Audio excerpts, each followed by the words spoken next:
إن الحمد لله إن الحمد لله نحمده ونستعينه ونستغفره ونؤمن به ونتوكل عليه ونعوذ بالله من شرور أنفسنا ومن سيئات أعمالنا من يهد الله فلا مضل له ومن يضلل فلا هادي له أي فلن تجد له وليا مرشدا أما بعد فأعوذ بالله من الشيطان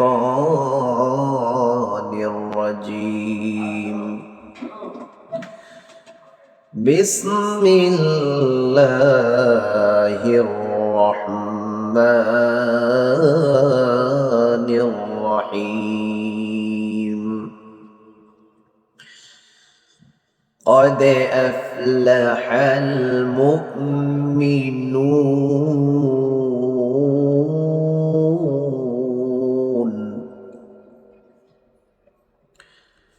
الذين هم في صلاتهم خاشعون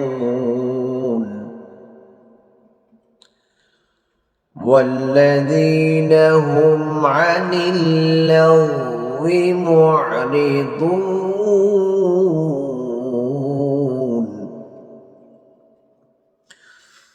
والذين هم للزكاة فاعلون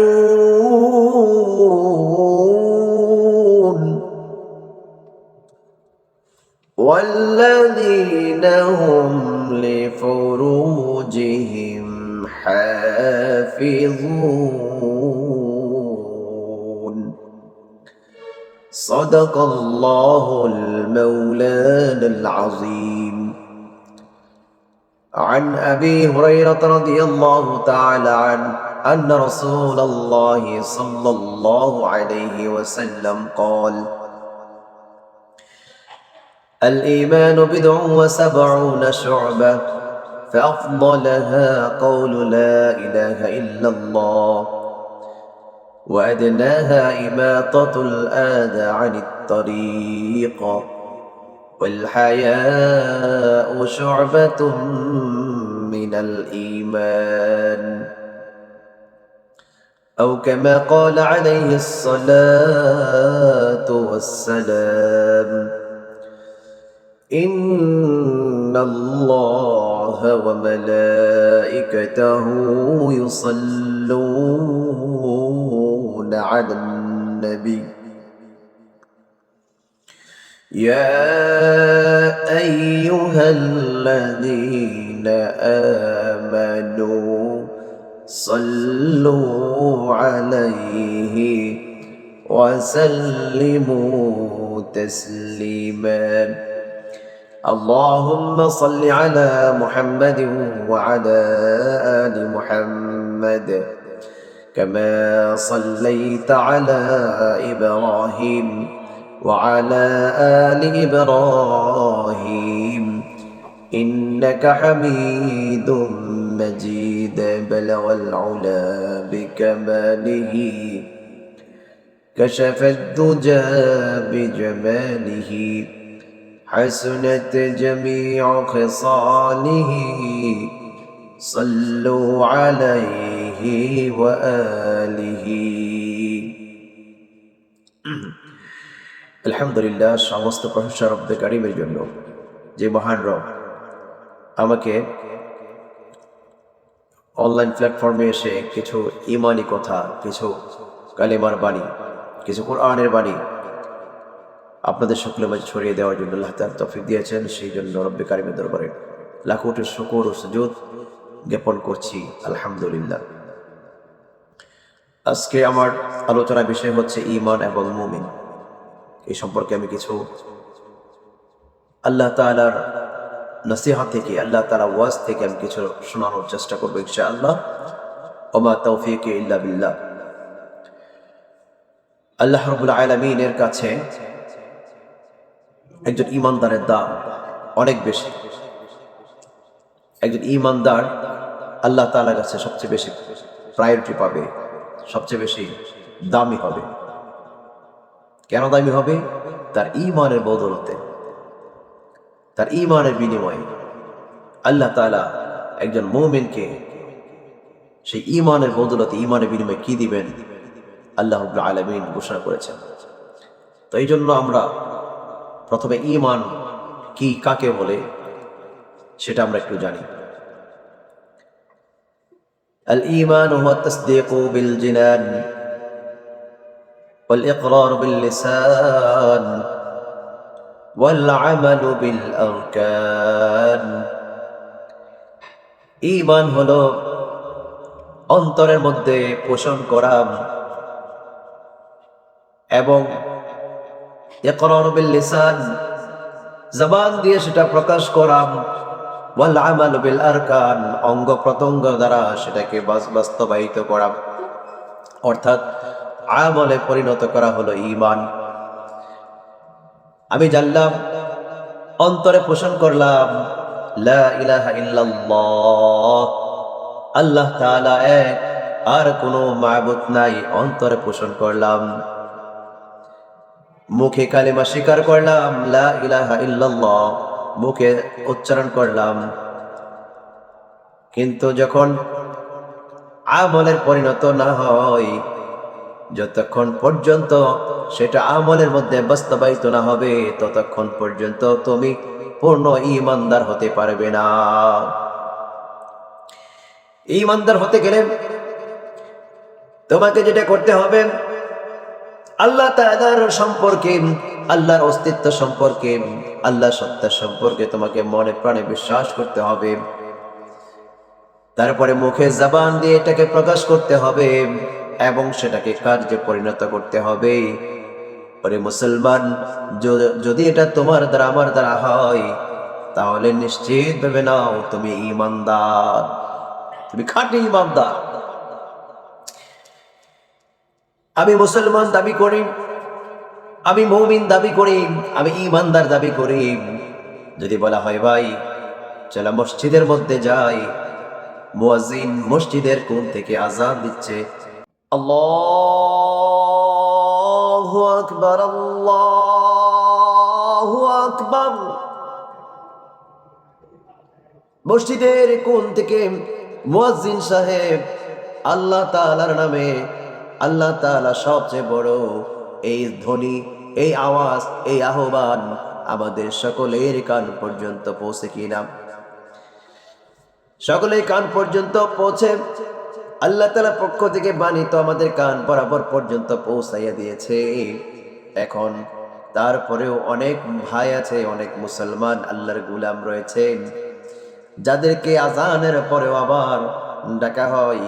যদি বলা হয় ভাই চলো মসজিদের মধ্যে, আল্লাহর হুকুম, এখন জোহরের ওয়াক্ত জোহরের নামাজ, আসরের ওয়াক্ত হয়েছে আসরের নামাজ, মাগরিবের নামাজ, এশার নামাজ, ফজরের নামাজ, এইভাবে প্রত্যহ নামাজের জন্য যখন একজন ভাই আরেক ভাইকে যখন ডাকে, তখন ওই ভাই উত্তর দেয়, আমার একটু সমস্যা কি আছে? কিরে ভাই কি সমস্যা? বলে আছে একটু সমস্যা আছে। আবার অনেকে বলে বসে, তোমার নামাজ তুমি পড়ো, তোমার চেয়েও আমার ঈমান অনেক শক্ত মজবুত রয়েছে। অথচ ঈমান হলো যেটা, সেটা হচ্ছে অন্তরে পোষণ করতে হবে, জবানে প্রকাশ করতে হবে, এবং তদনুযায়ী আমল করলেই তাকে বলা হয় ঈমানদার। আজকে আমরা ঈমান কাকে বলে, ঈমানের সঙ্গে আমরা নিজেরাই বানিয়ে নিয়েছি। নামাজ নাই, রোজা নাই, হজ নাই, যাকাত নাই, আল্লাহ পাকের কোনো হুকুম আমার মধ্যে নেই, নবী মুহাম্মদ রাসূলুল্লাহর কোনো তরিকা আমার মধ্যে নেই। আমি নিজেকে খাঁটি ঈমানদার বলে সাক্ষ্য দিচ্ছি নিজের সম্পর্কে। এই জন্য আমাকে বুঝতে হবে ঈমান কাকে বলে, ঈমানের সংজ্ঞা কি, কি কি গুণ থাকলে একজন মুমিন হবে, কি কি গুণ থাকলে একজন ঈমানদার বান্দা হবে। সেই গুণগুলো আমাকে যদি আমি জানতে পারি, তাহলে আমার জন্য আল্লাহ তাআলার হুকুমকে পুরা করা আমার জন্য সহজ এবং সম্ভব হয়ে যাবে। সুবহানাল্লাহ। আল্লাহ রাব্বুল আলামিন সূরাতুল মুমিনের মধ্যে ঘোষণা করতেছেন, ইরশাদ করতেছেন, ওয়াজ করতেছেন, নসিহত করতেছেন, বয়ান করতেছেন, قد أفلح المؤمنون। আল্লাহ তাআলা বলতেছেন অবশ্যই মুমিনগণ সফলতা অর্জন করেছে, সফল কাম হয়েছে, কৃতকার্য হয়েছে, সাকসেসফুল হয়েছে। কোন বিষয়ে সাকসেসফুল হয়েছে, সফলতা অর্জন করেছে, কৃতকার্য হয়েছে, কোন বিষয় সেটা? সেটা কি দুনিয়ার কোনো বিষয় কিনা? দুনিয়াতে আমরা মনে করি ৫-১০টি কারখানার মালিক হয়ে গেলেন, বড় বড় ফ্যাক্টরি মালিক হয়ে গেলেন, ৮-১০টি ইমারত বিল্ডিং এর মালিক হয়ে গেলে, গাড়ির মালিক হয়ে গেলে মনে হয় আমরা সার্থক হয়ে গেছি, আমরা কৃতকার্য হয়ে গেছি, সাকসেস হয়ে গিয়েছি। যদি সন্তানকে পড়ালেখা করানোর পরে একটা সময় তাকে যদি ফ্রান্সে পাঠিয়ে দেওয়া হয়, ইতালি পাঠিয়ে দেওয়া হয়, বিভিন্ন ইউরোপ কান্ট্রিতে পাঠিয়ে দেওয়া হয়, এবং সেই সন্তান যদি মাস শেষে ২ লাখ ৫ লাখ টাকা করে কোনো বাবাকে দেয়া হয়, বাবা হাফ ছেড়ে বেঁচে বলে আলহামদুলিল্লাহ, আমি সাকসেস হয়ে গেছি, আমি সফলতা অর্জন করেছি। যদি কোনো সন্তানকে ভালো ধরনের একটি সরকারি জব দেওয়া হয়, আর প্রতি মাস শেষে যদি একটি ভালো অঙ্কের সম্মানই পাই, তাহলে ওই সন্তানের বাবাও মনে করে আমি সাকসেস হয়ে গিয়েছি, সফল কাম হয়ে গিয়েছি। কিন্তু না না, তুমি যেটাকে সফলতার চাবিকাঠি মনে করতেছো, যেটাকে তুমি দুনিয়ার মধ্যে সফলতা অর্জন হয়ে গেছে মনে করতেছো, ওরে আল্লাহর বান্দা গুলাম, সেটা কোনো সফলতা নয়, সেটা তো দুনিয়ার মাত্র একটা সৌন্দর্য। আল মালু ওয়াল বানুনা জিনাতুল হায়াতিদ দুনিয়া। দুনিয়ার সন্তান, দুনিয়ার সম্পদ আর দুনিয়ার সন্তান, এই দুইটাই তোমার দুনিয়ার কোনো সফলতা হতে পারে না। দুনিয়ার সফলতা নয়, এটা কোনো সফলতা নয়, এটা হলো দুনিয়ার একটা সৌন্দর্য মাত্র। দুনিয়ার সম্পদ আর দুনিয়ার সন্তান দুনিয়ার মধ্যেই পড়ে থাকবে। তোমার সফলতা তো দুনিয়াতে নয়, দুনিয়াতে হচ্ছে মুসাফির খারাপ, এখানে মুসাফির বেশে তোমাকে থাকতে হবে। তোমার লক্ষ্য, তোমার মিশন আর মিশন হলো আখিরাত, তোমার মিশন হলো জান্নাতুল ফেরদাউসে তোমার মিশন হওয়া। একজন মুমিন, একজন মুসলমান কখনো সে দুনিয়াকে প্রাধান্য দেয় না। তার মধ্যে তার দিবারাত্রি একটাই কল্পনা, একটাই জল্পনা, একটাই চিন্তা ফিকির কাজ করবে, সেটা হলো আখিরাত, সেটা হলো মৃত্যুর পর আমাকে আল্লাহর সামনে দাঁড়াতে হবে, তারপরে একটা ফয়সালা হবে, সেই ফয়সালা যেন উত্তম ফয়সালা হয়ে যায়, সেই ফয়সালার ফলাফল যেন ডান হাতে এসে যায়। এই তামান্না আর এই চিন্তা ফিকির নিয়ে একজন মুমিন সারাটা জীবন দুনিয়ার মধ্যে পার করে দেয়। সুবহানাল্লাহ। এই জন্য আল্লাহ বলতেছেন, ও দুনিয়ার মানুষ শুনে রাখো, একটা মাথার মধ্যে বিচিন্তাটা ঢুকিয়ে নাও, দুনিয়ার সম্পদ আর দুনিয়ার সন্তান কোনোদিন আখিরাতের সফলতা অর্জনকারী হতে পারে না। আল্লাহ তাআলার হুকুমের মধ্যে যদি না হয়, তাহলে দুনিয়াতেই ধ্বংস, আখিরাত তো তোমার জন্য বরবাদ হয়ে যাবে। এটা হচ্ছে দুনিয়ার সৌন্দর্য, দুনিয়ার হাইসিয়ত, দুনিয়ার নিজাম, দুনিয়ার সিস্টেম। তবে আল্লাহ তাআলা পরবর্তীতে বলতেছেন, তোমার নেক আমলই তোমার জন্য বাকি থাকবে। তোমার নেক আমল তোমাকে আখিরাতের পুঁজি হয়ে দাঁড়াবে, আখিরাতের সম্পদ হয়ে দাঁড়াবে। এই জন্য তোমার নেক আমল তোমার জন্য বেস্ট হবে। আল্লাহ রাব্বুল আলামিন যখন বললেন মুমিনগণ সফলতা অর্জন করেছে, সাকসেস হয়েছে, তবে এখন মুমিন কারা, মুমিন কারা, এই বিষয়ে কিছু জানার দরকার আছে। একজন মানুষের মধ্যে কিছু গুণ রয়েছে, সেই গুণগুলি যদি পাওয়া যায় তাকে মুমিন বলা হবে। তার মধ্যে এক নাম্বার গুণ হলো আল্লাযীনা হুম ফি সালাতিহিম খাশিউন। মুমিন বান্দার একটি গুণ, মুমিন বান্দার একটি গুণ হলো তারা নামাজের মধ্যে বিনয়ী হয়, নামাজের মধ্যে নম্র হয়, ভদ্র হয়, মনোযোগী হয়, খুশুখুজুর সহিত নামাজ আদায় করে। একজন মুমিন বান্দা জানে নামাজে দাঁড়িয়ে যাওয়া মানে সে তার রবের সামনে দাঁড়িয়ে যায়। একজন মুমিন বান্দা তার মাথার মধ্যে এই চিন্তাই থাকে যখন সে নামাজে দাঁড়িয়ে যায়, দুনিয়ার শত ব্যস্ততা, দুনিয়ার শত ব্যস্ততা, দুনিয়ার শত চাকরির চিন্তা, ব্যবসার চিন্তা, প্রতিষ্ঠানের চিন্তা, সাংসারিক চিন্তা, সামাজিক চিন্তা, রাজনৈতিক চিন্তা, যত প্রকার চিন্তা রয়েছে সকল চিন্তাকে সে পিছনে ফেলে আল্লাহ তাআলাকে সামনে রেখে, আল্লাহ তাআলাকে সামনে রেখে সে নামাজে দাঁড়িয়ে যায়। আল্লাহ তাআলার খুশির জন্য, আল্লাহর জন্য, লিল্লাহি, আল্লাহ তাআলার জন্য নামাজে দাঁড়াইয়া যায়। একজন বান্দা যখন তার রবের সামনে দাঁড়ায় তাকে কেমন করে দাঁড়াতে হবে একজন মুমিন বান্দা সেটা উপলব্ধি করতে পারে, একজন মুমিন বান্দা সেটা চিন্তা করতে পারে, বুঝতে পারে। যেমন কোনো মালিকের সামনে যদি কোনো চাকর দাঁড়িয়ে যায় তাহলে সেই চাকর কখনো তার মালিকের সামনে বুক টান দিয়ে দাঁড়ায় না, উচ্চ আওয়াজে কথা বলে না, মালিকের সামনে বেয়াদবি হবে এই জন্য সে নিম্ন সুরে কথা বলে, নিচু আওয়াজে কথা বলে, অপরের দিকে না তাকাইয়া নিচের দিকে তাকায়, বিনয়ী হয়, নম্র হয়, ভদ্র হয়। এইভাবে সে তার মালিকের সামনে দাঁড়ায়। যারা একটু নড়াচড়া করলে যদি বেয়াদবি হয়ে যায়, মালিকের শান যদি নষ্ট হয়ে যায়, এই জন্য ভয়ে সে এদিক সেদিকও তাকায় না, সমস্ত কথা মালিকের দিকে, সমস্ত রুজু তার মালিকের দিকে থাকে, সমস্ত চিন্তা তার মালিকের দিকে থাকে।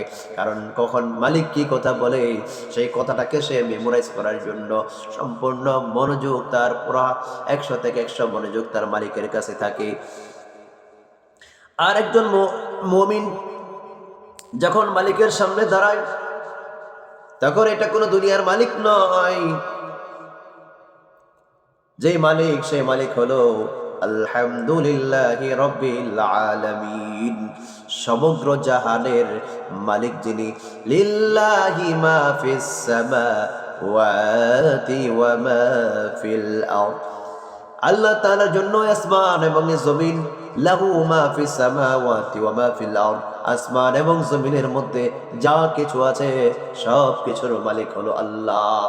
এমন এক রব, এমন এক সত্তা, এমন এক সত্তার সামনে দাঁড়ায়, এমন এক মালিকের সামনে সে দাঁড়াইলো যে মালিক সমস্ত কিছুর রব, যে মালিক সমস্ত কিছুর সব, সমস্ত কিছু তার হাতে, যার হাতে প্রাণ, যার হাতে জীবন, যার হাতে সব দৌলত, যার হাতে ইজ্জত, যার হাতে বেইজ্জত, যার হাতে রিজিক, যার হাতে সব কিছু রয়েছেন, তিনি হলেন আমার আল্লাহ। একজন মুমিন তখন উপলব্ধি করতে পারেন আমি আমার সেই রবের সামনে দাঁড়াইলাম, আমি এখন আমার রবের, পুরো রবের দিকে আমি আমার মনোযোগটাকে আমি দিয়ে দিলাম। এই জন্য আল্লাহ বলতেছেন একজন মুমিন কেমন হবে, তার গুণ কেমন হবে। 1 নম্বর গুণ আল্লাহ তাআলা এখানে বর্ণনা করেছেন যে যারা মুমিন হবে তারা নামাজের মধ্যে বিনয়ী হবে, খুশুখুজুর সহিত নামাজ পড়বে, একাগ্রতা চিত্রে নামাজ পড়বে, কোনো ধ্যান খেয়াল নামাজের মধ্যে তার আসবে না। যদিও শয়তানের ধোঁকা এসে যায়, সে আবার ধ্যানকে, আবার খেয়ালকে তার মনিবের দিকে রুজু করে দেয়। সুবহানাল্লাহ। নাম্বার 2 নম্বর গুণ হলো একজন মুমিনের ওয়াল্লাযীনা হুম আনিল লাগবি মু'রিদুন। আল্লাহ রাব্বুল আলামিন ঘোষণা করেন একজন মুমিন যে হবে তার মধ্যে 2 নম্বর গুণ থাকবে। সেই 2 নম্বর গুণটি হলো তারা কখনো অযথা কথা এবং অযথা কাজকর্ম তাদের দ্বারা সম্পাদন হয় না। তারা অযথা কথাবার্তা এবং কাজকর্ম থেকে বিমুখ থাকে, নিজেকে সরাইয়া রাখে, নিজেকে বিরত রাখে। যা বলেন সব কিছু যেন দুনিয়া অথবা আখিরাতের কল্যাণের জন্য হয়। অকল্যাণকর কোনো কথা, অকল্যাণকর কোনো বেহুদা কোনো কথা তার মুখ দিয়া বের হয় না, তার মুখ দিয়ে কোনোদিন গান বাদ্য বের হয় না, কোনোদিন গান বাদ্যের দলে সে যুক্ত হয় না, কোনোদিন অশ্লীল সিনেমার মধ্যে সে লিপ্ত হয় না, কোনোদিন কোনো বেপরদা নারীর দিকে সে তাকায় না, কোনোদিন সে দুনিয়ার কোনো খেলাধুলায় মত্ত হয় না, অযথা কোনো কাজে লিপ্ত হয় না। যদিও তাকে কোনোদিন ডাকে কেউ অযথা কর্ম কাজের জন্য, তো সেইখান থেকেও সে মুখ ফিরে নেই। একজন মুমিন কখনো অযথা অযথা যে কাজের কোনো দাম নেই, মূল্য নেই, বেহুদা সেই কাজ এবং সেই কর্ম থেকে একজন মুমিন নিজেকে গুটায় রাখে এবং বিমুখ করে থাকে। সুবহানাল্লাহ। আল্লাহ বলেছেন 3 নম্বর গুণ, ওয়াল্লাযীনা হুম লিয-যাকাতি ফাঈলুন। একজন মুমিন যদি সে মালদার হয়, সম্পদশালী হয়, তাহলে তার সম্পদের হিসাব করে পাই হিসাব করে তার সম্পদ থেকে যে পরিমাণ যাকাতের হিসাব হয়, সেই পরিমাণ যাকাত সে দিতে কুণ্ঠাবোধ করে না, সেই পরিমাণ যাকাত সে দিতে কার্পণ্য করে না, সেই পরিমাণ যাকাত সে দিতে চায় আল্লাহর ওয়াস্তে, আল্লাহ তাআলার খুশির জন্য, এবং পাই টু পাই হিসাব করে করে সেই যাকাত দানে সক্রিয় থাকে। সুবহানাল্লাহ। একজন মুমিন কখনো যাকাত হিসাব পুঙ্খানুপুঙ্খরূপে হিসাব করে করে সে যাকাত দিবে, এবং সে যাকাতের হিসাব যেন সে পাক্কা করে এবং সে সক্রিয় থাকে। সে কারণের মতো কখনো হিসাবের মধ্যে বা যাকাত দিতে কখনো কার্পণ্য করে না। সে জানে যে আল্লাহ তাআলার হুকুমকে অবহেলা করা, অস্বীকার করা এর মধ্যে কত বড় অন্যায় গঠিত কাজ। 4 নাম্বার গুণ, একজন মুমিনের 4 নাম্বার গুণ হলো ওয়াল্লাযীনা হুম লিফুরুজিহিম হাফিজুন। একজন মুমিন যে ব্যক্তি হবে তার 4 নাম্বার গুণ পাওয়া যাবে। 4 নাম্বার গুণ হলো কি, লিফুরুজিহিম হাফিজুন, তার লজ্জাস্থানকে হেফাজত করবে। মুমিন তার লজ্জাস্থানকে হেফাজত করবে, অর্থাৎ এই লজ্জাস্থান কোথাও প্রকাশ করবে না। হালালকে হালাল মনে করে, হারামকে হারাম মনে করে, যেখানে হালাল রেখেছেন আল্লাহ রাব্বুল আলামিন, যেখানে হালাল বিধান রেখেছেন সেখানে সেটাকে ব্যয় করবে, হারাম বিধানের মধ্যে সে কখনোই যাবে না, সেখান থেকে সে নিজেকে সরিয়ে নিবে, প্রত্যাখ্যান করবে। আল্লাহ তাআলার আযাবকে সে তার দিলের মধ্যে সব সময় জাগ্রত থাকে, আল্লাহ তাআলা আযাবকে সে অনেক ভয় করে, এবং সে এই লজ্জাস্থানের হেফাজত করে। আল্লাহ তাআলা স্বয়ং সেই বান্দাদের ক্ষেত্রে বলেছেন, যারা মুমিন হবে, যারা আমার মুমিন বান্দা হবে, তারা কখনো লজ্জাস্থানকে প্রকাশ করবে না, নির্লজ্জা হবে না, তারা লজ্জাস্থানকে সব সময় হেফাজত করে চলবে। সুবহানাল্লাহ, সুবহানাল্লাহি ওয়া বিহামদিহি। শুধু তাই নয়,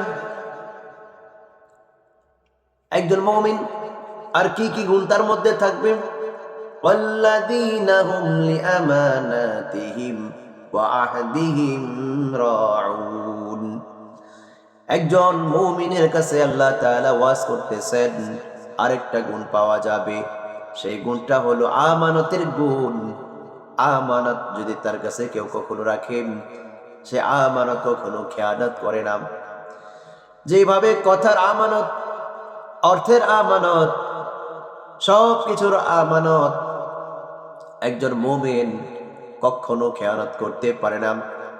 সে পুঙ্খানুপুঙ্খরূপে আমানতদারি হয়, এবং পক্ষান্তরে পাশাপাশি সে ওয়াদা খেলাপ করে না। তার ওয়াদা সক্রিয়ভাবে সে ওয়াদা পালন করে, যেখানে যেভাবে সে ওয়াদা দিয়েছে কথার বর খেলাপ করে না, ওয়াদার খেলাপ কখনো করে না, ওয়াদার খেলাপ কাজ কখনো তার দ্বারা হয় না। যার দ্বারা ওয়াদার খেলাপ কাজ হয় না, যার দ্বারা আমানতের খেয়ানত হয় না, আল্লাহ রাব্বুল আলামিন সাক্ষ্য দিচ্ছেন তাদেরকে, তারা হলো মুমিন, তারা মুমিন। একজন মুমিন কখনো ওয়াদার বরখেলাপ করতে পারে না, কখনো একজন মুমিন আমানতের খেয়ানত করতে পারে না। যার মধ্যে আমানতের খেয়ানত আছে, ওয়াদার বরখেলাপ আছে, তাকে মুমিন বলা হবে না, তাকে মুনাফিক বলা হবে। আল্লাহ রাব্বুল আলামিন আমাদেরকে মুনাফিকের কাতার থেকে নামটাকে কর্তন করে আমাদেরকে এই গুণে গুণান্বিত করে আমাদেরকে আল্লাহ তাআলা যেন মুমিনের কাতারে নিয়ে আসেন, সেই জন্য আল্লাহর কাছে দোয়া করছি, আল্লাহ আমিন। আল্লাহ রাব্বুল আলামিন আমাদেরকে যেন মুমিনের কাতারে দাঁড় করান। 6 নম্বর গুণ হলো والذين هم على صلواتهم يحافظون। মুমিন তার নামাজ সমূহের মধ্যে হেফাজত করবে, নামাজকে কায়েম করবে, নামাজকে প্রতিষ্ঠিত করবে, নামাজকে হেফাজত করবে, অর্থাৎ নামাজগুলোকে সময় মতো আদায় করবে। আল্লাহ তাআলা মুমিনের প্রথম গুণের মধ্যেও নামাজকে উল্লেখ করেছেন, এই শেষ গুণের মধ্যেও সে নামাজকে উল্লেখ করেছেন। প্রথম গুণের মধ্যে নামাজকে উল্লেখ করেছেন। একজন মুমিন নামাজের মধ্যে বিনয়ী হবে, সেটা হচ্ছে নির্দিষ্ট একটি নামাজের জন্য বলে আছে।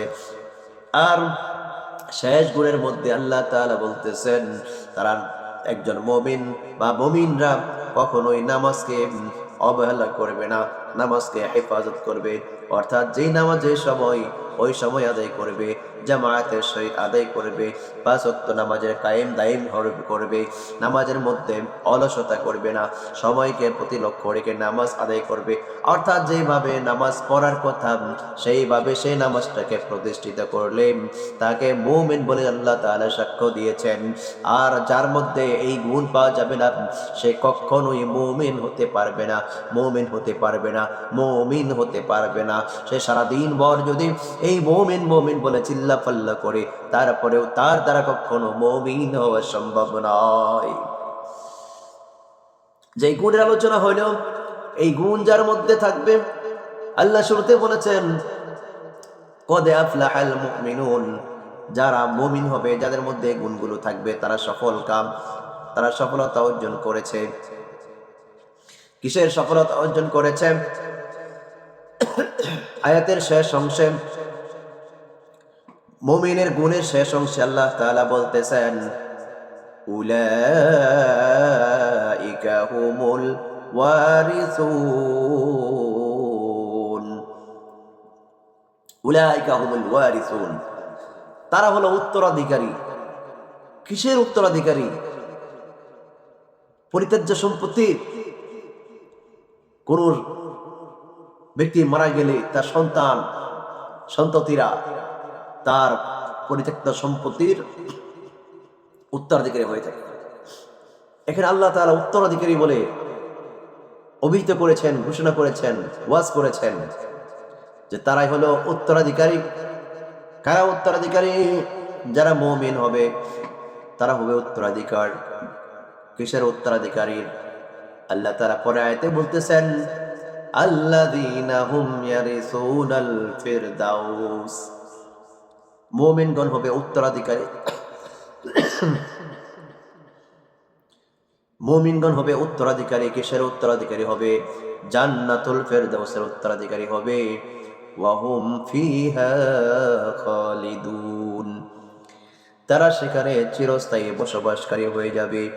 আল্লাহ তাআলা তাদেরকে জান্নাতের ফেরদাউসের মেহমান বানাইয়া নিবেন। আল্লাহ তাআলা তাদেরকে এত এত গুণের জন্য তাদেরকে উপহার স্বরূপ জান্নাতুল ফেরদাউস, সবচেয়ে উচ্চ জান্নাত, যেই জান্নাতের উপর আর কোনো জান্নাত নেই, নবী মুহাম্মদ রাসূলুল্লাহ সাল্লাল্লাহু আলাইহি সাল্লাম ঘোষণা করেন, ও আমার উম্মতেরা, তোমরা যদি আল্লাহ তাআলার কাছে প্রার্থনা করো তাহলে প্রার্থনার মধ্যে জান্নাতুল ফেরদাউসকে কামনা করিও, কারণ জান্নাতুল ফেরদাউস সর্বোচ্চ জান্নাত, যার পরে আল্লাহ তাআলা আরশ, এরপরে আর কিছু নেই। আর এই জান্নাত থেকে সমস্ত জান্নাতের মধ্যে নহর সমূহ প্রবাহিত হয়। সুবহানাল্লাহ। আল্লাহ তাআলা জান্নাতুল ফেরদাউসের ওয়াদা করেছেন। একজন মুমিন সফলকাম হয় তার কিছু গুণের মাধ্যমে, কিছু গুণের দ্বারা। আর এই গুণগুলো আলোচনা যা করলাম তার মুখতাসার আলোচনা হয়েছে। 1 নাম্বার, একজন মুমিন কি করবে? নামাজের মধ্যে বিনয়ী হয়। 2 নাম্বার, অযথা কথাবার্তা এবং কাজকর্ম থেকে নিজেকে বিরত রাখে। 3 নাম্বার, যাকাত দানে সক্রিয় ভূমিকা পালন করে। 4 নাম্বার, লজ্জাস্থানের হেফাজত করে। 5 নাম্বার, আমানতের খেয়ানত করে না এবং ওয়াদা করে ওয়াদার খেলাপ ঘটায় না। 7 নাম্বার, তার নামাজ সমূহের পূর্ণ হেফাজতকারী হয়ে যায়। এই গুণগুলো যার মধ্যে থাকবে, মহান রব তাদের সম্পর্কে বলেছেন তারা হলো উত্তরাধিকারী। কিসের উত্তরাধিকারী? জান্নাতুল ফেরদাউসের মেহমান উত্তরাধিকারী হয়ে যাবে। তারা চিরস্থায়ী হয়ে যাবে, চিরকাল সেখানে থাকবে। আল্লাহ তাআলা কখনো তাদেরকে বের করবেন না। আর সেই জান্নাতের মেহমানগুলো কখনো বের হতেও ইচ্ছা পোষণ করবে না। আল্লাহ তাআলা আমাদেরকে যে কথাগুলো বলেছি এর উপর আমাকে সহ সকলকে আমল করার তৌফিক দান করুন। ওমা আলাইনা ইল্লাল বালাগ। আসসালামু আলাইকুম ওয়া রাহমাতুল্লাহি ওয়া বারাকাতুহু।